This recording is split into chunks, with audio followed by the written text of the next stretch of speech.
ఒకసారి నేను స్తోత్రాలు చెల్లిద్దాం. హల్లెలూయా. వాక్యంలోకి వెళ్దాం. మన రక్షకుడు ప్రభువైన యేసుక్రీస్తు నామములో అందరికీ వందనాలు. వాక్యంలోకి వెళ్దాం. అందరూ బైబిల్ తీసినట్లయితే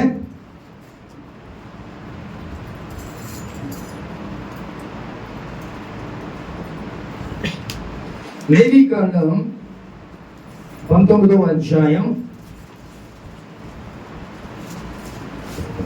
లేవీకాండం 19వ అధ్యాయం 1వ వచనం ఒకసారి చదువుకుందాం. మరియు యెహోవా మోషేకు ఇలాగూ సెలవిచ్చెను, ఇశ్రాయేలు సర్వ సమాజముతో ఇట్లా చెప్పుము. చాలు. ఇక్కడ మోషేతో దేవుడు మాట్లాడుతున్నాడు. ఏమని? అయా, నీ ప్రజలకి, నీ ఇజ్రాయేల్ ప్రజలకి నేను కొన్ని మాటలు చెప్తున్నా. ఆ మాటలు మీరు ఎవరు చెప్పాలంట?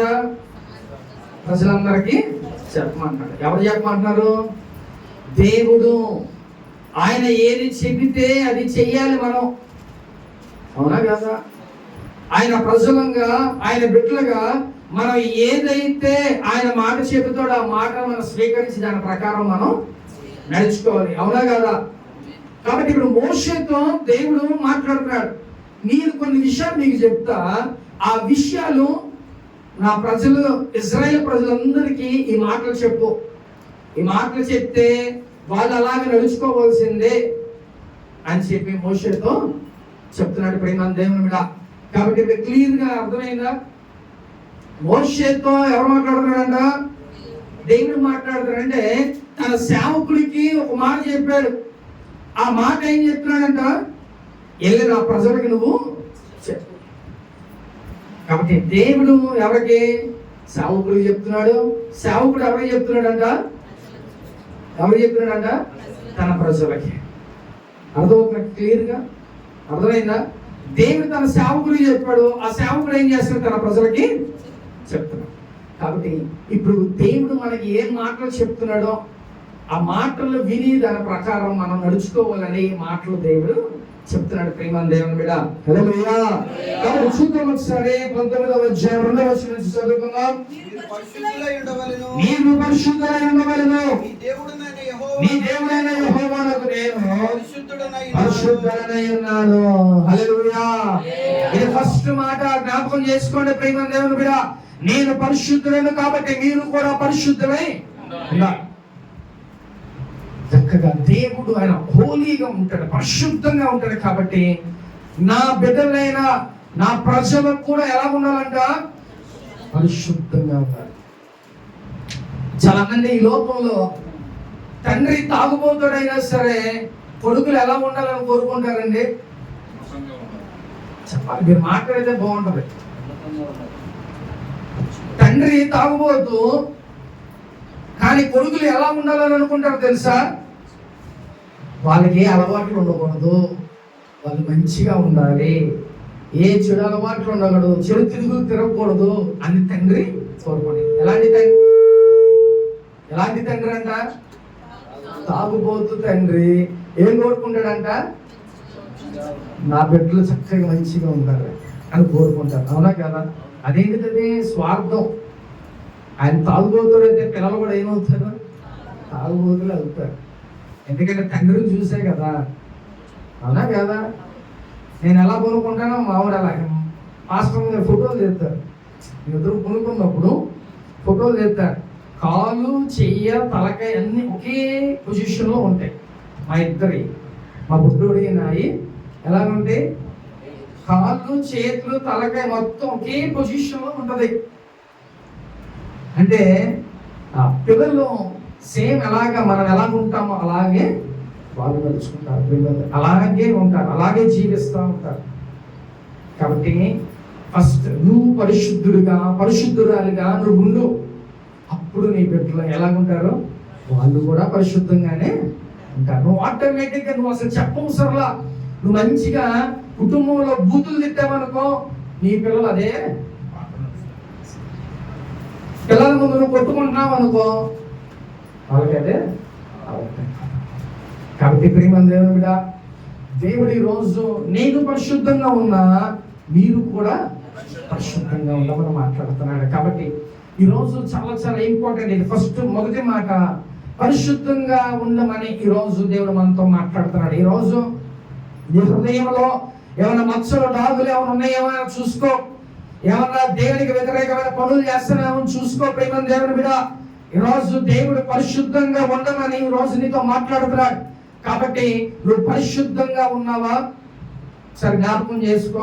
నువ్వు పరిశుద్ధంగా లేకపోతే ఏం చేయాలి? దేవుని దగ్గర, ప్రభువా నన్ను పరిశుద్ధపరచు, నీ రక్తంలో నన్ను కడుగు, గివ్ యువర్ హోలీనెస్. దేవుణ్ణి అడిగితే తన పరిశుద్ధత మనకి ఆయన ఏదైనా ఇస్తాడు. నువ్వు అడిగితే ఏదైనా కూడా ఇస్తాడు.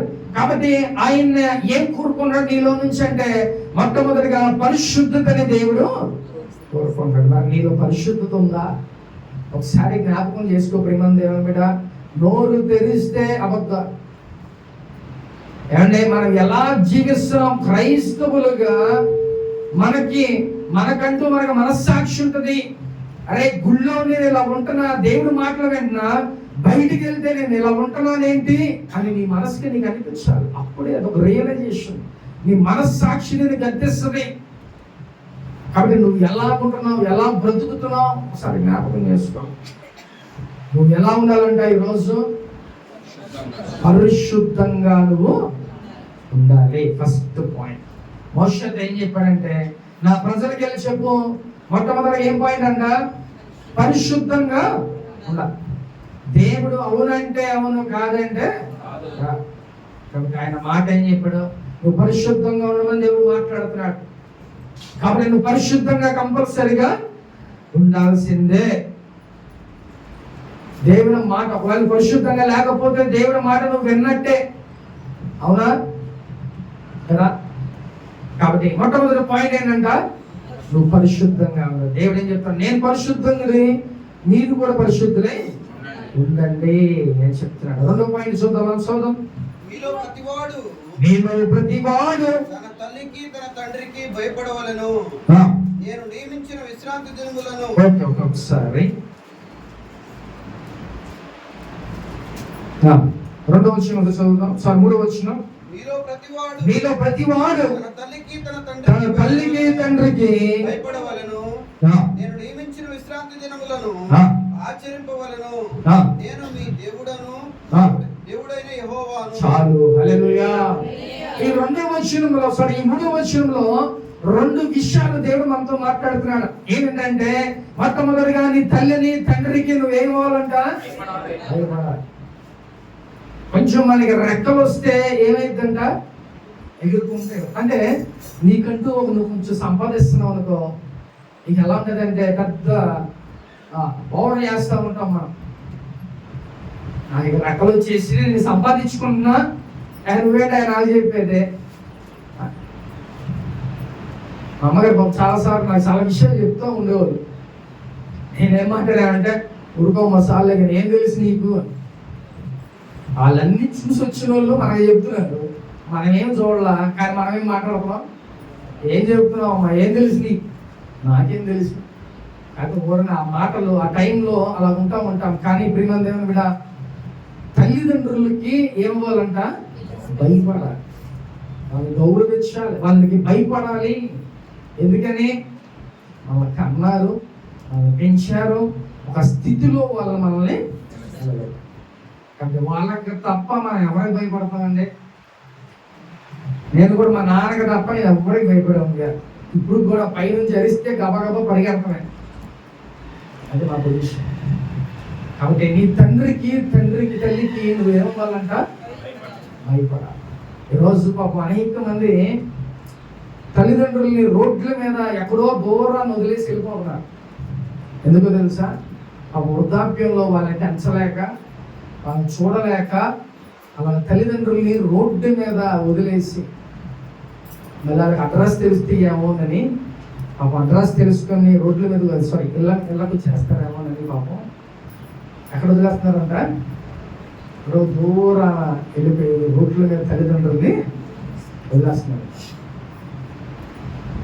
ఈరోజు తల్లిదండ్రులుగా వాళ్ళు మనల్ని పెంచి పెద్ద చేస్తే మనం ఏం చేస్తున్నామంటే ఈ ఏజ్లో మనం చూడలేము.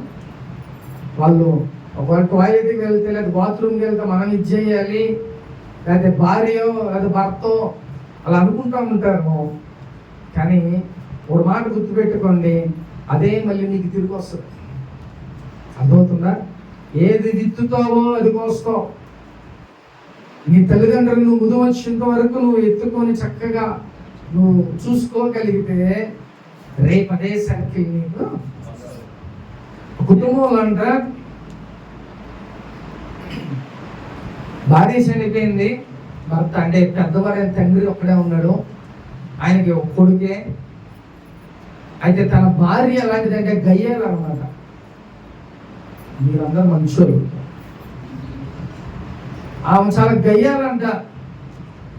అయితే కొన్ని రోజులు బాగానే ఉంది, ఆయన వృద్ధాప్యంలోకి వెళ్ళిపోయాడు. ఇప్పుడు వృద్ధాప్యంలోకి వెళ్ళిపోయిన తర్వాత ఏం చేస్తారంటే ఒక పెద్దోళ్ళు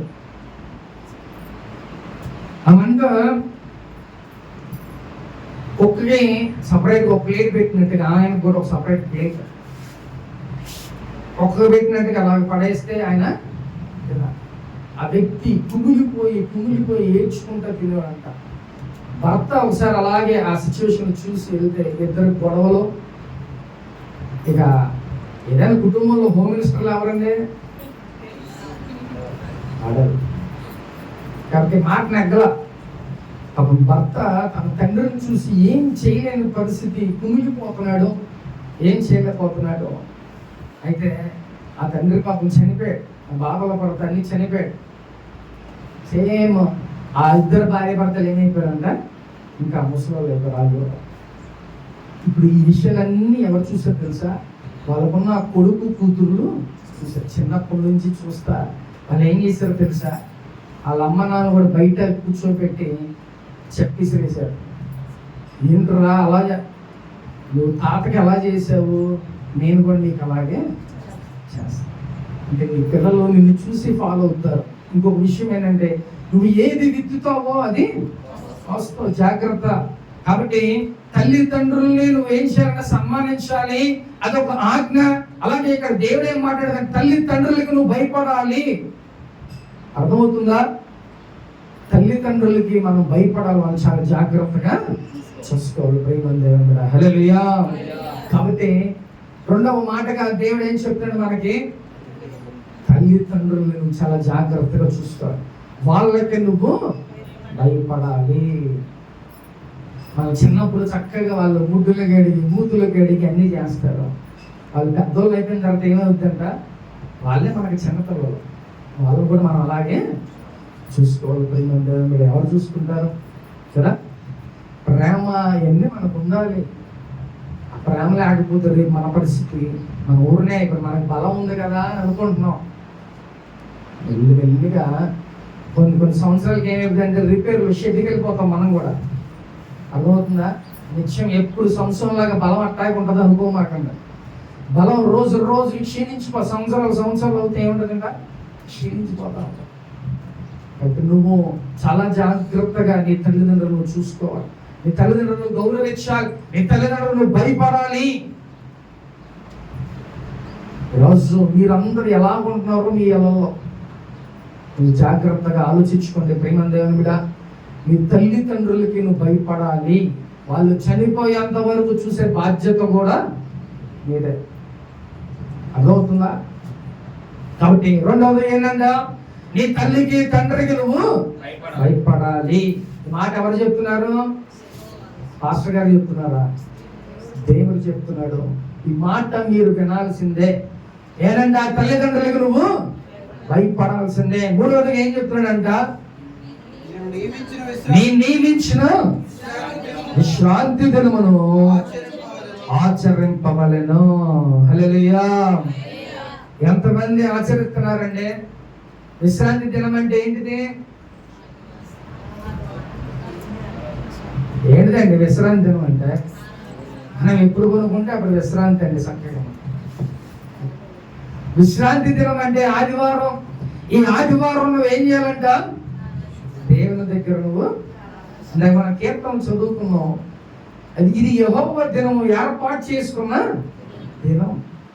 దాని యందు మనం సంతోషించి ఆనందించాలి. అంత గొప్ప మాటలే. ఈరోజు ఆదివారం వస్తుందంటే అబ్బా ఏం వెళ్తాం రా బాబు, వచ్చే వారం వెళ్దాంలే. ఒక మాట గుర్తుపెట్టుకోండి, దేవుని దగ్గరికి రావాలని అంటే ఒకవేళ నీకేమన్నా నువ్వు లెగలేని పరిస్థితి ఉందనుకో, అది ఎక్స్క్యూజ్. కానీ వేరే వేరే సాకులు ఉంటాయి, ఆశీర్వాదాలు ఏమిటంటే ఇక్కడ పక్కనే ఉంటాయి. దేవుడు అన్ని సిద్ధపరిచి పక్కనే ఉంచుతాడు. అవి ఈ క్లోజ్ ఇంత దగ్గరలో రావాలని అంటే కొంత టైం పడుతుంది. నీ భక్తి నీ ప్రార్థన ఏమైపోతుందంట ఆ దగ్గరకునే నీ చేతిలోకి వచ్చేస్తుంది. అది గుర్తుపెట్టుకో. నువ్వు వచ్చినా రాకపోయినా ఎవరికి ఏ నష్టం కూడా లేదు. నాకు నష్టం లేదు, దేవునికి కూడా నష్టమే లేదు. కానీ ఒక మాట గుర్తుపెట్టుకోండి, మీరు మానక దేవుని సన్నిధికి రాగలిగితే దేవుని ఆశీర్వాదాలు నీకు వస్తాయి. దేవుని స్వస్థత, లేకపోతే ఇంకా సమాధానం, లేకపోతే బంధకాలు, ఇవన్నీ కూడా నువ్వు దేవుని సన్నిధికి వస్తేనే ఈ విషయాలు గుర్తుపెట్టుకో. ఈ వారం కాదులే, రేపు వారం అంటే దేవుడు కూడా ఏం చేస్తాడు తెలుసా, పొలం చేద్దాం, ఇది బుద్ధి వచ్చేలాగా. కాబట్టి విశ్రాంతి దినమున కంపల్సరిగా నువ్వు పాటించాల్సిందే, అది రూల్ లెక్క. కాబట్టి ప్రతి ఆదివారం నువ్వు మానక దేవుని సన్నిధికి రావాలి. మరి వస్తామా మనం? చాలా సాకులు చెప్తూ ఉంటారు, ఇవన్నీ వేస్ట్. దేవుడి ముందు ఇవన్నీ చిన్న చిన్నవి. ప్రియమైన దేవుని బిడ్డ గుర్తుపెట్టుకోండి, చిన్న చిన్న విషయాలు ఇవన్నీ నువ్వు చాలా జాగ్రత్తగా జ్ఞాపకం చేసుకో. నీకు ఏదైనా సరే దేవుని సన్నిధిలో నువ్వు ఆదివారం కదండి, ఎంత హ్యాపీగా ఉండదు తెలుసు. ఎంజాయ్ చేయొచ్చు దేవుళ్ళు. దేవుడు మనతో మాట్లాడతాడు, ఆరాధనలో చక్కగా ఎంజాయ్ చేయొచ్చు. దేవుడు చక్కగా మనకి కావలసిన ఆశీర్వాదాలు దేవుడు మనకి ఇస్తాడు. దేవుడు అందుకనే ఏం చేయమన్నాడంట, దేవుని యొక్క పరిశుద్ధ దినాన్ని నువ్వు ఆచరించు. కంపల్సరీగా మస్ట్ అండ్ షుడ్ గా నువ్వు దేవుని సన్నిధికి రావాల్సిందే. ఇలా మనం ఎన్నిసార్లు బంకొట్టుంటాం, దేవుని సన్నిధికి రాకోకుండా ఎన్నిసార్లు మనం ఆగిపోయి ఉంటాం. ప్రియమైన దేవుని బిడ్డ, దేవుడు ఏం చెప్తున్నాడంట, పరిశుద్ధ దినాన్ని కంపల్సరిగా మీరు ఇది నేను ఏర్పరుచుకున్న రోజు, దీని యందు మీరందరూ ఆనందించండి, సంతోషించమని దేవుడు చెప్తున్నాడు. దేవుని సన్నిధికి వస్తే ఇక్కడ ఉన్న భారం అంతా ఏమైపోతుంది తెలుసా, సంతోషం. బయట చాలా ఉంటాయి మనకి, కానీ దేవుడి సన్నిధిలోకి వస్తే ఏమైందంటే దేవుడు మాట్లాడతాడు, దేవుడు మన తాకుతాడు. అప్పుడు ఈ బాధలో సమస్యలు అంతా రిలీఫ్ వచ్చేసి నీ గేటు బయట దాటగానే ఏముంటుందో తెలుసా, ఇవన్నీ నేను జయించగలను ఒక ధైర్యం నీకు వచ్చేస్తుంది. ప్రేమ దేవుడు, హల్లెలూయా. ఒక ధైర్యాన్ని దేవుడు ఇస్తాడు, ఒక బూస్ట్ ఇస్తాడు నీకు దేవుడు. నువ్వు రాకపోతే కురింగిపోయి అలాగే ఉండిపోతావు. నువ్వు దేవుని సన్నిధికి వస్తే వీటన్నిటిని జయించగలను ఒక శక్తి నా దేవుడు నా పక్షాన ఉన్నాడు అనే విషయం మనకు ధైర్యం వచ్చి గేటు దాటి నువ్వు వెళ్తావు. ప్రేమ దేవుడా, నువ్వు ఉండిపో. ఏదైనా అవనే, ఏ విషయాలైనా సరే నా దేవుని పక్షాన ఉన్నాడు, ఆయన జయిస్తాడు.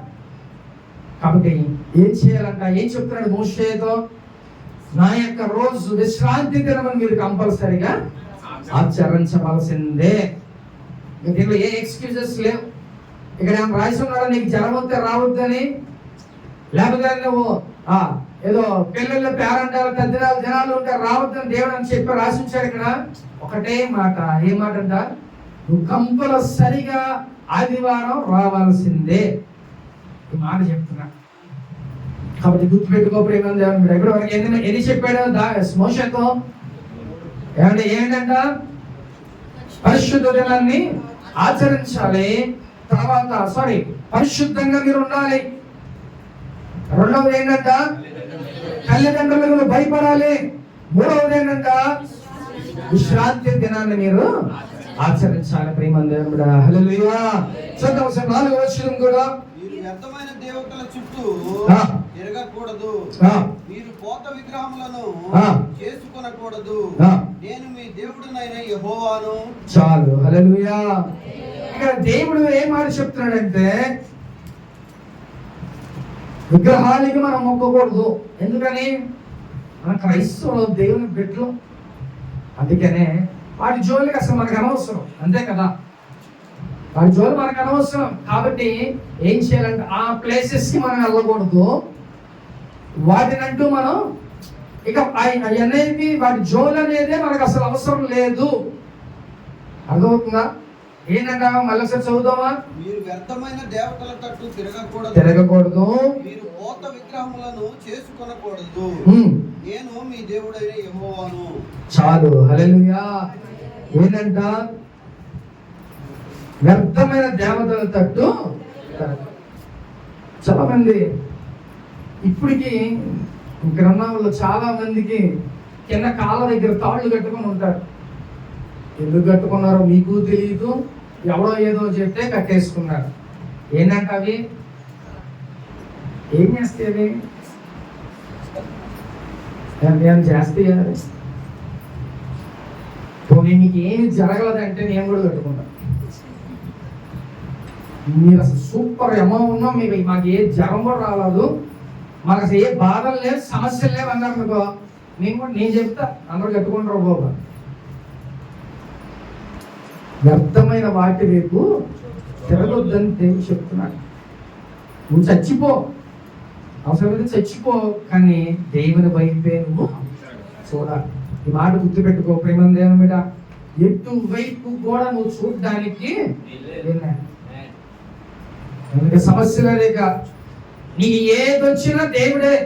తగ్గించలాగా చచ్చిపోయాం, పర్వ రాజ్యానికి వెళ్తామండి, అంతే తప్ప వేరే దేవతల వైపు మనం అసలు చూడకూడదు. వాటి వైపు తిరగకూడదు. వాటికి మనం ఏవి కూడా వాటి జోలుగానే మనం వెళ్ళకూడదు ప్రేమ దేవుని మీద. చాలా మంది ఏం చేస్తారంటే వాస్తులు ఎన్ని చూస్తూ ఉంటారు. అసలు మన బైబిల్ గ్రంథంలో వాస్తు అనేది ఎక్కడ కూడా లేదు, ఇందులో తిరగలేదు. మనం పోస్ట్ చూసా, ఏంటో తెలుసా? మా విజయవాడ అంతా మునిగిపోయింది కదా, తెలుసుగా అందరికి. ఈ మునిగిపోయిన వాళ్ళంతా వాస్తుల ప్రకారం కట్టుకున్నారు. ఏమంటే వాసు గారు? వాస్తుల ప్రకారమే ఇల్లు కట్టుకున్నారు. ఇంకో విషయం ఏంటి చెప్పనా? వాస్తులు చెప్పే వాళ్ళు కూడా దాంట్లోనే. ఎవడండి ఇంకా వాస్తులే? ఇంకా వాస్తు ప్రకారం ఏమన్నా ఇటుంటే సూర్యుడు వస్తాడు, ఇటుంటే మనకేంటది నీళ్లు రావు, అయ్యరా. వాస్తు చెప్పినోడు ఇల్లు దాంట్లోనే ఉంది, వాస్తు ప్రకారం కట్టుకున్నాడు ఇల్లు కూడా అక్కడే. ఏమైంది ఇప్పుడు? చిన్న లాజిక్ మీరు అర్థం చేసుకోండి. అసలు అదన్నీ వేస్ట్ అండి. అవన్నీ అసలు వాటి జోలి మన ఆలోచన మనకు ఉండకూడదు. చక్కగా నీకు ఏమనిపిస్తుందో అలా చేసేయి. మన తల్లిదండ్రులు అంటే మన పితరులు అందరూ కూడా ఏం చెప్తున్నారు? పిల్లెదురు వచ్చింది, ఒక 5 నిమిషాలు ఆగుదాం పక్కన ఉన్నాం, ఎవరైనా తుమ్మితే 5 నిమిషాలు, ఏదో జరిగిపోతుంది. అంటే మనకి వాస్తవానికి ఈ విషయం ఎవరికైనా తెలుసా? ఇది ఎవరు చెప్పారండి? మీకు ఎవరు చెప్పారు? మీ నాన్నగారు వాళ్ళు చెప్పుకుంటారు, అవునా కదా? అలాగే ఇప్పుడు ఏమవుతుందంటే మన తల్లిదండ్రులు మనకి అసలు దానికి మూలం అనేది లేదు, అసలు దానికి అసలు అర్థమే లేదు. అర్థమవుతుందా? కాబట్టి నువ్వు 5 నిమిషాలు ఆగినా, అరగంట ఆగినా నీకు జరగాల్సింది జరిగింది. అర్థమైందా? ఎవ్వడు ఆపలేదు. అసలు కాలగతులన్నీ ఆయన దగ్గర ఉన్నాయి. నీకు యాక్సిడెంట్ జరగాలన్నా, తప్పించబడాలన్నా, లేకపోతే నువ్వు చనిపోవాలన్నా, నువ్వు బ్రతికుండాలన్నా, ప్రతీది కూడా ఆయన చేతిలోనే. మూర్ఖుల్లాగా చెయ్యొద్దు దయచేసి. మాట గుర్తు పెట్టుకోండి ప్రేమ దేవుడా. ఏమన్నా జరిగిందా నాకు ఫోన్ చేయి, నేను ప్రార్థన చేస్తా. అర్థమవుతుందా? ఎలా ప్రార్థన చేస్తానో తెలుసా? మీకోసం నైట్ అంతా కూర్చొని ఏడుస్తూ ఉంటా. బయటికి వెళ్ళా ఉన్నా నైట్ పూట నా డ్యూటీ అదే. అర్థమైందా? నైట్ పూట గొరకవుడు తిరుగుతూ ఉంటాడు. అలాగే మీకోసం నేను కన్నీరు కాచి ఏడుస్తాను. కాబట్టి ఏ ఫోన్లు చేసినా అవన్నీ జాగ్రత్తగా రికార్డ్ చేసుకొని చక్కగా నైట్ పూట వాటి గురించి కూర్చొని ఏడుస్తాను. అర్థమైందా? నేనున్నా, మన దేవుడు ఉన్నాడు. అర్థమవుతుందా? కాబట్టి దేని జోలికి మట్టికి దయచేసి, అంటే దేవుడు చెప్పిన మాటలు మనం వినకోకుండా ఎటు పడితే అది తిరిగితే ఏమి జరగదు ప్రేమ దేవుని మీద. నీ టైం నీ డబ్బు వేస్ట్ తప్ప ఏమి కూడా అవ్వదు. అందుకని ఇతరుల దేవతల వైపు మనం తిరగకూడదు. దేవుడు ఒక ఆజ్ఞ ఇచ్చాడు కదా. కానీ మనం ఎలాగుంటున్నాం ఒకసారి జ్ఞాపకం చేసుకోండి ప్రియమైన దేవుని బిడ్డ. మన క్రైస్తవుల్లోనే చాలా మంది ఏం చేస్తారంటే, ఏదైనా జ్వరం రాని 2 రోజులు 3 రోజులు తగ్గిద్ది, ఒకవేళ తగ్గదనుకో సైతాన్ గాళ్ళు మన దగ్గరికి వస్తారు. సాతాను ఏం చేస్తుంది తెలుసా, కొంతమందిని పంపారు. అది డైరెక్ట్గా రాదు, కొంతమంది దెయ్యం గాళ్ళు ఉంటారు, వాళ్ళు ఏం చేస్తారని పంపిస్తారు. కూర్చో, ఏంటి తగ్గలదా, అదే 3 రోజులు అయిపోయింది కదా, ఊరే బాగా వేడిగా ఉన్నట్టుంది ఒళ్ళంతా అని చెప్పి వాళ్ళ చోట తాగి తిస్తారంట. లేకుండా బాగుంటుంది. ఇలా సైతాన్ గాళ్ళు ఏం చేస్తారంటే వచ్చి మనకి చెవులు జోరేగలాగా చెబుతా ఉంటారు. మంచి స్ట్రాంగ్ బిలీవర్స్ అయితే, మంచి విశ్వాసం కలిగిన వాళ్ళు అయితే ఎవరు మూసుకొని ఎవరా బాబు అని అంటాం. వీక్గా ఉన్నారు అనుకో, వాళ్ళు ఏం చేస్తారు కదా, అర్జెంట్ తీసుకురా, అది కట్టిన తర్వాత ఇంకా ఎక్కువైపోతుంది. ఇలాంటివి జరుగుతూ ఉంటాయి. కాబట్టి మంత్రాలకి చింతకాయలు రాలో. కాబట్టి దేని వైపు కూడా చూడొద్దు దయచేసి. నీ జీవితంలో ఏది జరగాలో జరిగిపోతాయి, ఏది ఆగాలో అది ఆగిపోద్ది, అంతే తప్ప నువ్వేదో కట్టుకుంటే ఏదో చేస్తే ఏది కూడా వాటి వల్ల ఏమవుతుంది. దేవుడు ఒక మాట ఆజ్ఞిస్తే చాలు, ఆయనే ఏదైనా చేయగలడు. అర్థమవుతుందా? జీవితంలో ఏది రావాలన్నా ఏది కావాలన్నా ఏదైనా సరే దేవుడే చేస్తాడు. దేవుడు అంతే తప్ప మనం ఏదో చేస్తే ఏదో అయిపోద్ది అనే మాటలు అవి చాలా వేస్ట్. కాబట్టి ఈ జీవితంలో ఏది రావాలన్నా అది దేవుని చిత్తమే దేవుడు. అవునా కాదా? ఎంతమంది నమ్ముతున్నారు? మీరు దేని జోలికి వెళ్ళకూడదు. అర్థమైందా? వెళ్తే పూర్తిగా వెళ్ళిపోండి.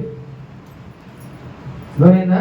సగం సగం రెండు పడవల మీద కాలేస్తే ఏమైందండి, మధ్యలో మునిగిపోవాలి కదా. దయచేసి అటు ఇటు ఉండొద్దు. అయితే ఒక పడవ మీద ఉండండి. అర్థమైందా? 2 పడవలు నాకు కావాలి, 2 పడవలు నేను కాలు పెడతా అంటే మట్టికి అది కుదరన పని. అర్థమవుతుందా? కాబట్టి దేవుడు ఏదైనా నీ జీవితంలో కార్యం జరగాలనంటే ఆయనే నీకు ఎలా చేస్తాడు కంపల్సరిగా. అంతేగాని వేరే ఏమీ కూడా నిన్ను కాపాడలేవు. దారం మొక్కలు ఏమైతే మన బట్టలు కుట్టుకుంటామంటే దారం మొక్కలేగా, వాటిని పెట్టుకొని మనం ఏదో అనుకుంటాం, ఏమి ఉండదు. కానీ క్రైస్తవులుగా మనం చేస్తున్నాం చూసావా, అది దౌర్భాగ్యం. తెలియకపోతే ఓకే, తెలిసి అలా చేస్తే అంతకన్నా దౌర్భాగ్యం ఇంకోటి ఉండదు. క్రైస్తవుడుగా నిలబడు, జీవించు. నిన్ను చూసి నువ్వు ఎవరికి సువార్త చెప్పకపోయినా నువ్వు అట్లాగుంటే చాలు, మిగతా నిన్ను చూసి ఫాలో అయిపోతారు. తెలుసా, నన్ను చూసి చాలా మంది ఫాలో అయ్యే వాళ్ళు ఉంటారు. అలాగే మనం చెప్పకపోయినా మళ్ళీ చూసి నీ ప్రవర్తన, నీ నడక, లేకపోతే నీ స్టైల్ అన్ని చూసి నడుచుకునే వాళ్ళు ఉన్నారు చాలా మంది. కాబట్టి నువ్వు ఎలా జీవిస్తున్నావు ప్రియమైన, నువ్వే తాయితులు కట్టుకుంటే, నువ్వే తాళ్ళు కట్టుకుంటే, ఇవన్నీ కట్టుకుంటే ఏమైంది తెలుసా? అది కట్టుకున్నా నేను కూడా కట్టుకుంటా. ఆ బాప్టిజం తీసుకొని తాగుతున్నాడు, నేను కూడా తాగుతా, ఏమైంది? ఇలాంటివి వస్తే నువ్వు చెడిపోయి అనేక మందిని చెడగొడతావు. జాగ్రత్త. అందుకే తాళ్ళు ఇక్కడ కాదు, ఇక్కడ కట్టుకో. అర్థమవుతుందా? కింద కాదు కట్టుకున్నది, ఇక్కడ కట్టడం. అంటే దాని విషయం ఏంటి? హ్యాంగ్ చేసుకోండి. తాడు వల్ల ఏమైందండి? కాబట్టి ఇతరుల వైపు వాడి యొక్క సాతాను గడి యొక్క కార్యాలు ఏదైతే ఉన్నాయో వాటి జోలు అనేది మనకు అనవసరం. మనం ఎవరం? దేవుని బిడ్డలం. మన సాతాను బిడ్డలం కాదు, మన దేవుని బిడ్డలం. మనం ఎవరమంట? దేవుని బిడ్డలం. ప్రేమ దేవుని బిడ్డ. నీకు జ్వరం వచ్చిందా? ప్రార్థన చేయి, దేవుడు స్వస్థపరుస్తాడు. అలాగే లోకంలో టాబ్లెట్స్ ఉన్నాయి, వేసుకో. చక్కగా దేవుడే అన్ని నెమ్మదిపరుస్తాడు. లేకపోతే ఏదైనా అవ్వచ్చు. కొన్నిసార్లు డాక్టర్లు చేతులు ఎత్తేస్తే దేవుడు ఆ కార్యాన్ని చేస్తాడు. కాబట్టి ఆయన వైపు చూడు, ఆయన తప్ప వేరొకరు లేరు మనకి. కాబట్టి ఈ ఆజ్ఞ ఏంటంట, ఇతరుల దేవతలు చూడకూడదు మనం, వాటిని ఏమి కూడా మనకి అవసరం. చదువుదాము సరే. వ్యర్థమైన దేవతల తట్టు తిరగకూడదు. ఎంత మాట అసలు ఏముందంటే, స్టార్టింగ్ ఏముందంట, దాన్ని బట్టి అర్థమైపోతుంది మన దేవుడు తప్ప ఏ దేవుడు కూడా లోకంలో లేదు. ఏంటంట, వ్యర్థం, వేస్ట్. అదవుతుందా? నువ్వు రాత్రి అంతా రోజంతా చెత్త అంతా ఏం చేస్తావు, డస్ట్బిన్లో వేస్తావు. అవునా? ఏమైనా వేస్తావు? అలాగా ఉంగరం తీసి వేసేస్తావు డస్ట్బిన్లో, అలా వేస్తావు. వేస్ట్నే తీసుకెళ్ళి డస్ట్బిన్లో మనం. అందుకని దేవుడు చెప్తాడు, వ్యర్థమైన వాటిని సూపర్గా చెప్పాడు. కాబట్టి ఇప్పుడు ఏమేమి చెప్పాడు దేవుడు? మొట్టమొదటిగా మీరు పరిశుద్ధంగా ఉండండి. రెండవదిగా ఏముండాలంట, నీ తల్లిని తండ్రికి నువ్వు భయపడు, సన్మానించు, బాగా చూసుకో. మూడవది ఏంటంట, విశ్రాంతి, ఆదివారం నువ్వు దేవుని సన్నిధిలో కనపడాలి. నాలుగవది ఏంటంట, నాటి రేపు నువ్వు వెళ్ళద్దు. మరొకటి చూద్దాం. మీరు యెహోవాకు సమాధాన బలి అర్పించినప్పుడు, 5వ వచనం, మీరు యెహోవాకు సమాధాన బలి అర్పించినప్పుడు అది అంగీకరింపబడినట్లుగా అర్పింపబడను. చాలు, హల్లెలూయా. ఇక్కడ ఏంటంట, సమాధానం బలి అర్పించు అంటే మీరు ఇచ్చే దేవునికి ఏదైతే ఇస్తున్నారో అది ఎలా ఉండాలంట, అంగీకారంగా. చాలా మంది నేనే ఇవ్వాలా, వాళ్ళెవరా, వీళ్ళెవరా. దేవుడు నీకు ఇచ్చే సామర్థ్యం నీకు ఇచ్చాడు. నువ్వేం చేయాలంట, దేవుని కోసం నువ్వు ఇవ్వాలి.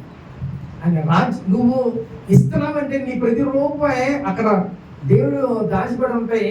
అలాగే ఆయన రాజ్యాన్ని కడతానికి నువ్వు ఇస్తున్నావు. అర్థమైందా?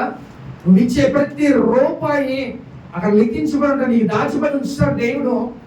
అది దేవుని రాజ్యం కడతానికి ఇస్తున్నావు. అప్పుడు దాన్ని ఎలా ఇవ్వాలి తెలుసా? చాలా క్లియర్గా, హ్యాపీగా దేవుడికి నువ్వు. కొరింథీయుల గ్రంథంలో 9వ అధ్యాయం ఉంటుంది. ఏమనంటే, ఉత్సాహంగా ఇచ్చేవాడిని దీవిస్తాడు. ఉత్సాహంగా సనుక్కొని గొనుక్కొని ఇచ్చేవాడిని దేవుడు దీవించడండి. అలా నువ్వు ఇవ్వకపోయినా పర్లా, కానీ దేవుని కోసం ఇష్టంగా నువ్వు ఇచ్చేవనుకో దేవుని ఆశ్చర్య. ఏమంటే నువ్వు ఇతరులకి, మనిషికి నువ్వు సహాయం చేస్తేనే ఏమనుకుంటారో తెలుసా? నా మనసుకైతే నాకు ఎలా ఉంటుందంటే, నాకు ఎవరైనా హెల్ప్ చేస్తే నా మనసు వాళ్ళు ఉండిపోయి ఏం చేస్తుంది తెలుసా?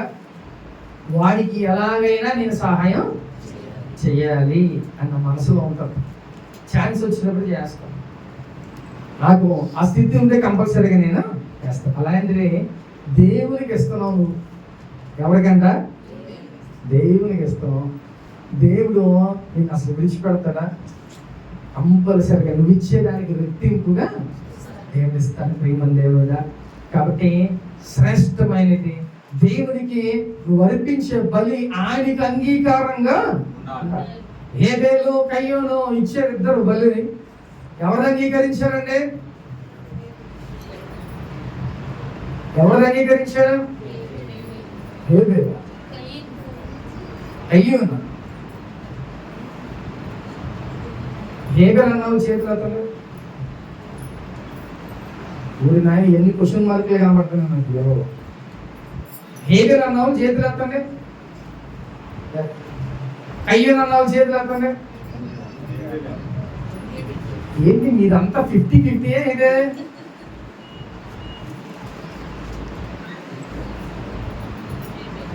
కయ్యోను అర్పణ దేవుడు అంగీకరించలా. కయ్యోను అంటే పెద్దవాడు, హేబేలు.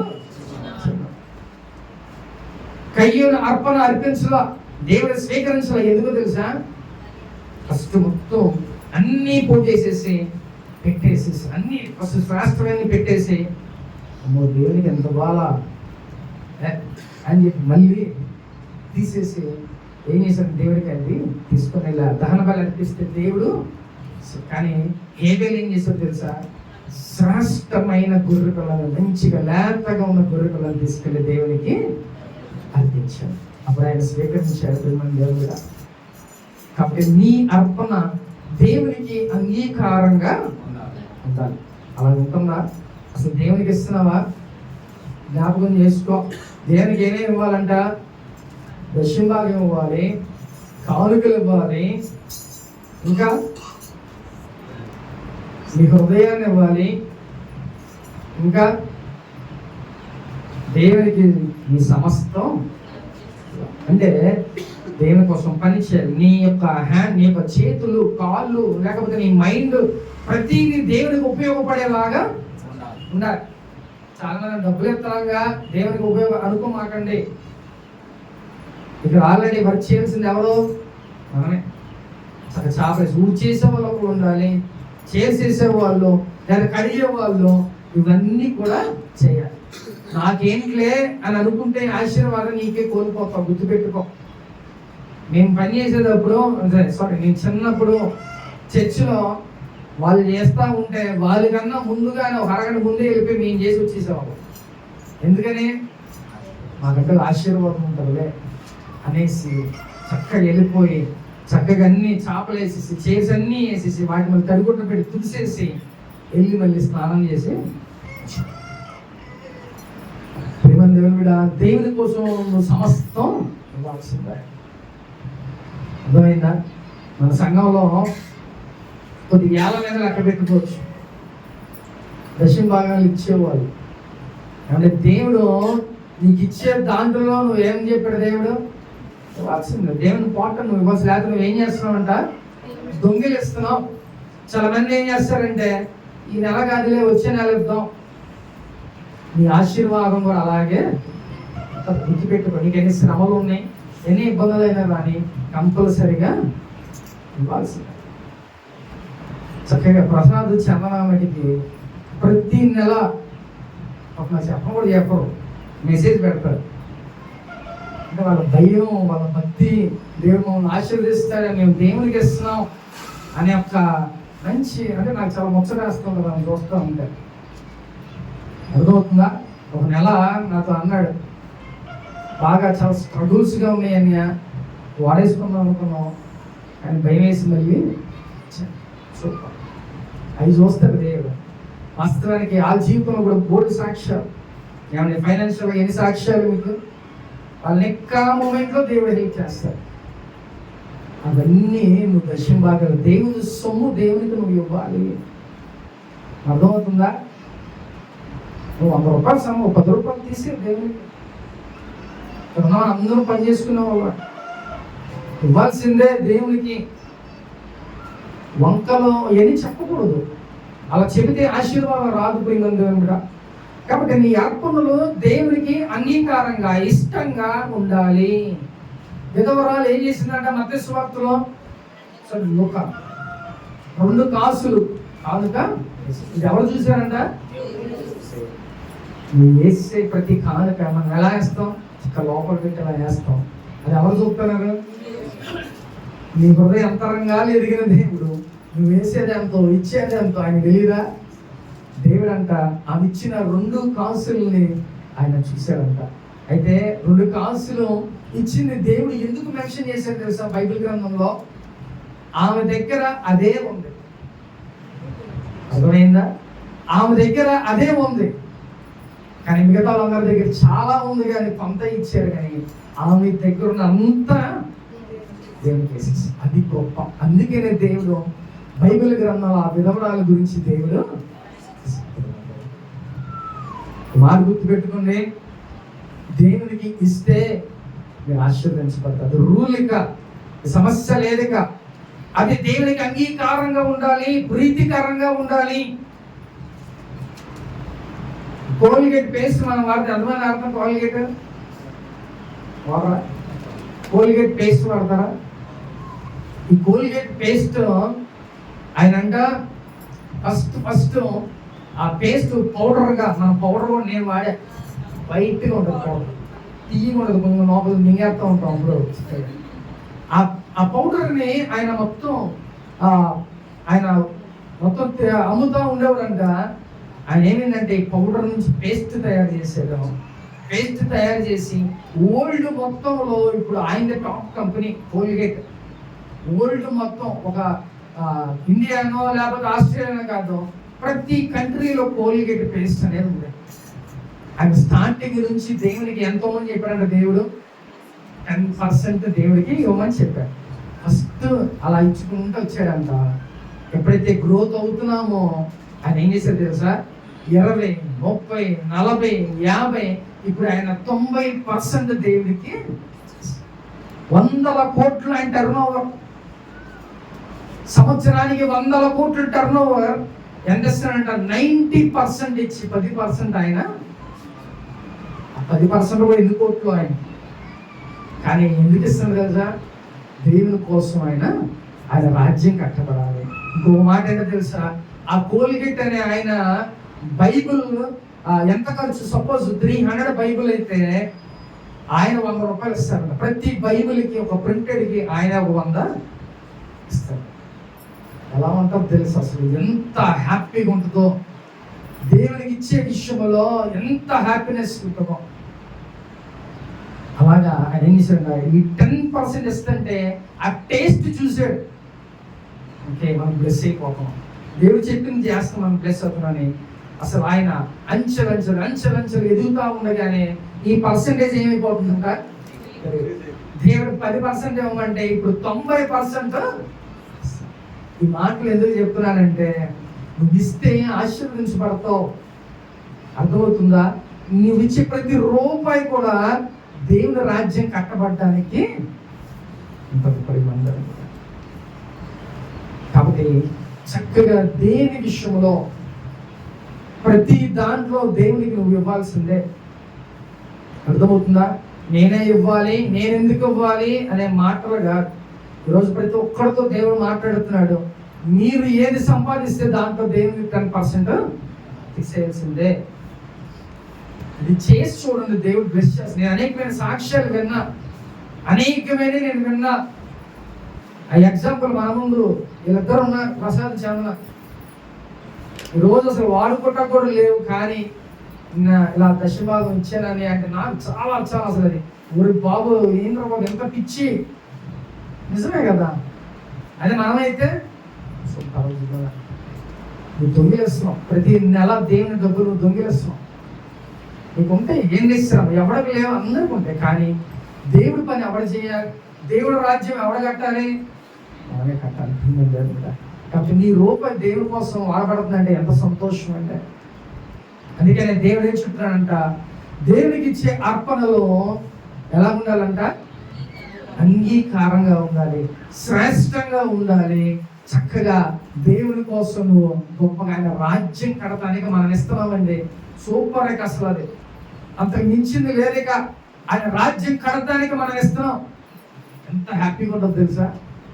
కాబట్టి ఈ రోజు నుంచి ప్రతి ఒక్కరు కూడా దేవుని కోసం తీసి చూడండి. దేవుడు గొప్పగా మిమ్మల్ని బ్లెస్ చేస్తాడు. హల్లెలూయా. కాబట్టి ఇప్పటి వరకు ఏమేమి మాట్లాడుకున్నాం? మనం పరిశుద్ధంగా ఉండాలి. రెండవది ఏంటంట? తల్లిదండ్రులను గౌరవించు. మూడవది ఏం చేయాలంట? విశ్రాంతి దినం మన దేవుని సన్నిధిలో రావాల్సిందే. నాలుగవది ఏంటంట? వ్యర్థమైన వాటి వైపు తిరగొద్దు. ఐదవది అంటే దేవునికి ఇచ్చే వాటివి ఆయన అంగీకరించారు, అలాగే శ్రేష్టంగా ఉండాలి. ఇవన్నీ ఎవరితో చెప్తున్నారంట? మోషేకి. నా ప్రజలకి చెప్పి నేర్పించు మాటలు చెప్తున్నా. ఇప్పుడు ఆయన చెప్పమన్నాడు, మనం చెప్పలేదనుకో నాకు ఉంటది, నీకు కూడా. బైబిల్ గ్రంథంలో ఏమైతే దేవుడు చెప్పారు అవన్నీ మనం వినాలి, దాని ప్రకారం మనం పాటించాల్సిందే. ప్రేమ దేవుని మీద నువ్వంత భక్తి చేసి ఇచ్చే విషయంలో అయినా ఆశీర్వాదం కోల్పోతావు, లేదా ఇచ్చి రాకపోయినా కోల్పోతావు. దేవుని కోసం సమస్తం నీ శరీరాన్ని కూడా నువ్వు దేవునికి అర్పించాలి. ప్రేమ దేవుని మీద మనం చాలా మంది కుంటోలను చూస్తే తెలిసిద్ది దేవుడు మనల్ని ఎలా ఉంచాడో. అర్థమవుతుందా? రోడ్ల మీద చూస్తే అర్థమైంది. కాబట్టి మనల్ని చాలా శ్రేష్టంగా దేవుడు ఉంచాడని నీ మనసులో అనుకో. చక్కగా ఇచ్చాడు, నాకు దేవుని కోసం ఉపయోగపడాలి, దేవునికి ఇవ్వాలి, నన్ను అట్లా రోడ్డు మీద పడేలా, లేకపోతే నన్ను అడుగు తినేలా దేవుడు చేయలా, ఏ పూటకు ఆ పూట దేవుడు నాకు ఇస్తున్నాడు, శ్రేష్టమైన దేవుడు నాకు ఇస్తున్నాడు అనుకుని దేవుడికి ఉపయోగపడిపోయిన దేవుడుగా విని వదిలే. మాకు క్రైస్తవుడిగా క్రైస్తవురాలుగా నువ్వు విని దాని ప్రకారం నువ్వు పాటించు. దేవుడు ఏం చేస్తాడు తెలుసా? అనేక మందికి నిత్యావరలా దేవుడు చేస్తాడు. దేవుని సన్నిధిలో గొప్పగా నేను నిలబెడతాడు. దేవుడి కోసం నువ్వు వాడబడాలంటే అసలు ఎంత శ్రేష్టంగా ఉండదో తెలుసా, ఎంత గౌరవంగా ఉండదో. కాబట్టి చక్కగా దేవుని సన్నిధిలో నువ్వు రావాలి, దేవునికి ఇవ్వాలి. అలాగే చక్కగా మంచిగా నువ్వు పరిశుద్ధంగా ఉండాలి. నువ్వు అలా జీవిస్తావని దేవుడి రోజు నీతో మాట్లాడుతున్నాడు ప్రేమ దేవుని బిడ్డ. కాబట్టి మోషేతో ఈ విషయాలన్నీ దేవుడు చెప్తున్నాడు. ఆఖరిగా ఇప్పుడు చూద్దామా 11వ వచనం కూడా. నేను నీ దేవుడైన యెహోవాను ఇందామంతా మీరు దొంగిలింపకూడదు, బొంకకూడదు, ఒకరితో ఒకడు అబద్ధం ఆడకూడదు. బా సూపర్. ఏం చెప్పాడంట దీంట్లో? ఏమేమన్నాయి? ఏమంటదంట? దొంగతనం చేయకూడదు, రెండవది ఏంటంట బొంకకూడదు, ఇంకొకటి అబద్ధం. అదేంటి బొంకడం అంటే మీన్స్ ఏంటి? నాకు తెలియదు, సరిగ్గా రాదని మిమ్మల్ని అడుగుతున్నా.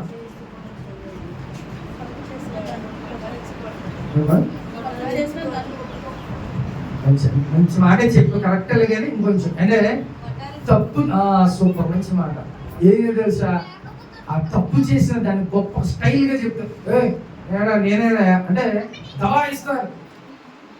తప్పు చేశాడు ఆడికి తెలుసు, కానీ బయట జనాలకి నీతిమంతుడిని పరిశుద్ధుడిని ఈ డైలాగ్ చెప్తారు. తప్పును కూడా సూపర్ గా చెప్తారు. నేనేంటయా అంటే బొంకటం అంటే. కాబట్టి ఇప్పుడు ఏమేం చేయకూడదంట? మనం దొంగతనం చేయకూడదు, అబద్ధాలు ఆడకూడదు, బొంకకూడదు. ఊరికనే అబద్ధాలు ఆడతారు. నీకేంటి మీద కత్తికి వస్తుందంటే అప్పుడు ఏదన్నా ఊరికనే అబద్ధాలు ఆడమాకండి. అర్థమవుతుందా? అబద్ధాలు ఆడద్దు, దొంగిలించకూడదు, బొంకకూడదు. ఇవన్నీ కూడా దేవుడు చెప్తున్నాడు. కాబట్టి వీటన్నిటిని మనం పాటిద్దామా ప్రేమ దేవుని మీద? ఒకవేళ నువ్వు ఈ విషయాల్లో మనం ఉండకూడదు, జాగ్రత్త. దొంగిలించకూడదంట. నీ ముందు అట్లా ఒక 10,000 1,00,000 ఉన్న, కోటి రూపాయలు ఉన్న, అది మనే కావు. మనం చూస్తూ ఉంటామే తప్ప మనం ఏమి కూడా చేయదు. అది క్రైస్తవుడిగా నీ నీతి, నీ నిజాయితీలు అక్కడే కనపడతాయి. అర్థమవుతుందా? కాబట్టి ఏం చేయకూడదంటే దొంగిలించకూడదు, బొంకకూడదు, అలాగే అబద్ధాలు ఆడకూడదు. ఈ లక్షణాలన్నీ క్రైస్తవులుగా మనకి, విశ్వాసులుగా మనకి ఉండాలని దేవుడు ఆశిస్తున్నాడు. ప్రియమైన దేవుని బిడ్డ, నువ్వు దొంగతనం చేయటము, అబద్ధాలు ఆడటము, బొంకటము ఇవన్నీ ఉంటే మనం ఏం చేయాలంట? ఈరోజు దేవుడు మనతో మాట్లాడాడు. అబద్ధాలు ఆడొద్దు, బొంకొద్దు. నువ్వు తప్పు చేసావా? ఒకవేళ ప్రజల ముందు, జనాల ముందు ఒప్పుకోకపోతే దేవుని దగ్గర అన్నా, ప్రభా నేను తప్పు చేశానా, నన్ను క్షమించు అనే ధైర్యంగా నువ్వు దేవుని దగ్గరికి వెళ్ళి. కాబట్టి ఈరోజు మోషేతో తన ప్రజలు ఇలా ఉండాలి అని ఆయన చెప్పాడు. ఏమేం చెప్పాడంట చెప్పాలి. ఫస్ట్ ఆఫ్ ఆల్ ఏంటంట? పరిశుద్ధంగా ఉండాలి. రెండవదిగా తల్లిదండ్రులు మీరు చక్కగా భయపడాలి, వాళ్ళని ఆదరించాలి. మూడవదిగా నాకు అర్థం కాదు. ఓకే, సండే దేవుని సన్నిధి కంపల్సరిగా రావాలి. ఇంకొకటి, వ్యర్థమైన వాటి వైపు మనం అస్సలు వినకూడదు, చూడదు. విన్నా ఏమైందంటే చేసేస్తాం, చూసినా చేసేస్తాం. అవునా? అదే చెప్పాక సైతం గారు వచ్చి నష్టపెడతా ఉంటారు. కట్టుకో కట్టుకో కట్టుకో అంటా ఉంటే ఇని ఇని ఇని ఇని మనమే. కాబట్టి ఇంకోటి ఏంటంట? దేవునికి అర్పించే శ్రేష్టమైన, ఆయనకి అంగీకారంగా ఉండాలి. ఇంకా దొంగిలింపకూడదు, అబద్ధం ఆడకూడదు, బొంకకూడదు. ఇవన్నీ రాసుకున్నారా? అసలు రాసుకుపోతే మళ్ళీ వాక్యం రివైండ్ చేసుకుని యూట్యూబ్లో మనం చూడవచ్చు. అర్థమవుతుందా? కాబట్టి దేవుడు ఆయన ప్రజలమైన మనందరం కూడా అలాగ ఉండాలని ఆశపడుతున్నాడు. మరి ఈ రోజులు పరిశుద్ధంగా ఉంటున్నావా ప్రేమ దేవుని బిడ్డ? దేవునికి అంగీకారంగా ఉంటున్నావా? చక్కగా దేవునికి పరిశుద్ధంగా ఉండాలని ఆశపడుతున్నాడు. అలాగ ఉండాలని తన ప్రజలకి మీకు దేవుడు ఈ రోజు నీతో మాట్లాడు. బయట ఎవరితో చెప్పట్లా, వేరే వాళ్ళ గురించి మనకు అసలు అనవసరం. కానీ దేవుని బిడ్డలుగా మీ అందరితో ఈరోజు దేవుడు మాట్లాడాడు. ప్రేమ దేవుని బిడ్డ, ఇది విధంగా ఉండొద్దు అని దేవుడు స్పష్టంగా క్లియర్గా ఆయన మాట్లాడుతుంది. ఈరోజు ఇది విధంగా నువ్వు ఉన్నావా లేదో ఒకసారి నీకు నువ్వే నీ మనస్సాక్షి నువ్వు అడిగితే అన్నీ తెలిసిపోతాయి. ఇవన్నీ కలిగి ఉంటేనే నువ్వు చక్కగా దేవుని బిడ్డగా క్రైస్తవుడిగా నువ్వు ఉండగలవు. ప్రేమ దేవుని బిడ్డ, హల్లెలూయా. ఆత్మ చెబుచిన మాట చెవుడు వినును గాక. ఆమేన్.